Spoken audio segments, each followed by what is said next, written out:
You ever see something in the financial world that just doesn't add up? Well, we've got a great one for you today, a real mortgage rate mystery, and we're going to solve it together. Let's dive in. So here's the big question, the puzzle at the heart of all this. The Federal Reserve cuts its benchmark interest rate. Now, common sense tells you borrowing should get cheaper, right? But nope, mortgages actually got more expensive. How does that even happen?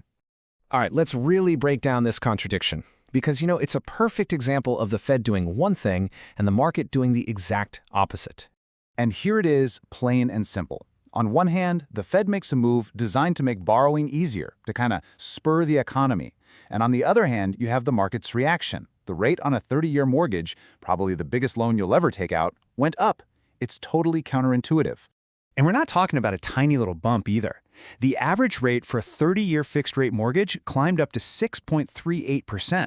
Now, that might not sound like a huge leap, but on a mortgage, that little fraction of a percent can add up to thousands and thousands of dollars over the life of the loan. And as you'd expect, the market felt it almost immediately. So what happens when it suddenly gets more expensive to borrow money? Well, people notice. Let's take a look at the immediate ripple effect this had on homeowners and anyone out there trying to buy a house. The first thing we saw was a drop in overall demand. Total mortgage applications fell by 3.8% in just 1 week. That is a pretty sharp drop, and it just goes to show you how sensitive people are to these rate changes. And if we dig into that number a little bit, applications to refinance a loan, they fell by 4%. So for anybody who is thinking about locking in a lower rate, that opportunity suddenly seemed a little less attractive. It wasn't just the refi market either. Applications for mortgages to actually buy a home also dipped, falling 3% for the week. And of course, that has an effect on the whole housing market. Sellers, builders, you name it. But here's where it gets interesting. Even though the total number of applications went down, the share of those applications that were for refinancing actually went up. In fact, it hit its highest point since September. So what does that tell us? It tells us that even with the rate hike, there are still a whole lot of homeowners out there with older, much higher rates who see today as a great time to refinance. Okay, so we've laid out the weird contradiction, and we've seen the effects. Now for the fun part. Let's actually solve this thing. Why did rates go up? Well, the answer isn't about what the Fed did last week.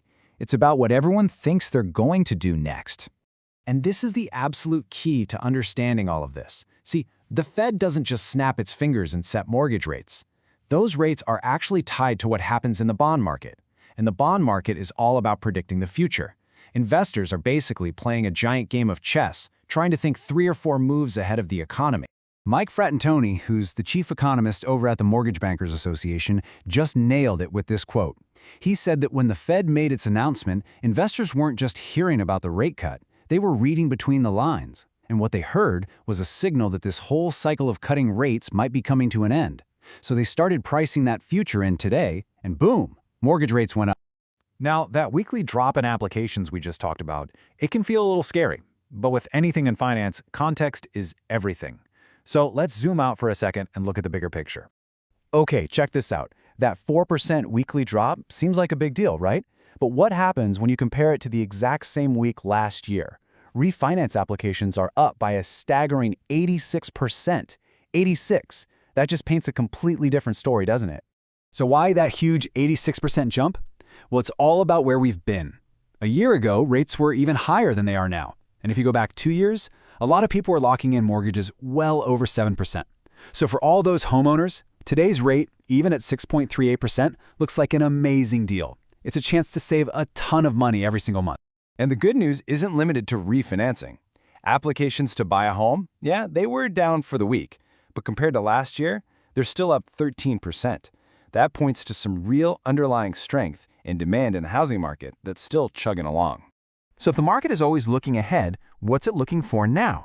Let's talk about the next big clues that are going to tell us where mortgage rates are headed from here.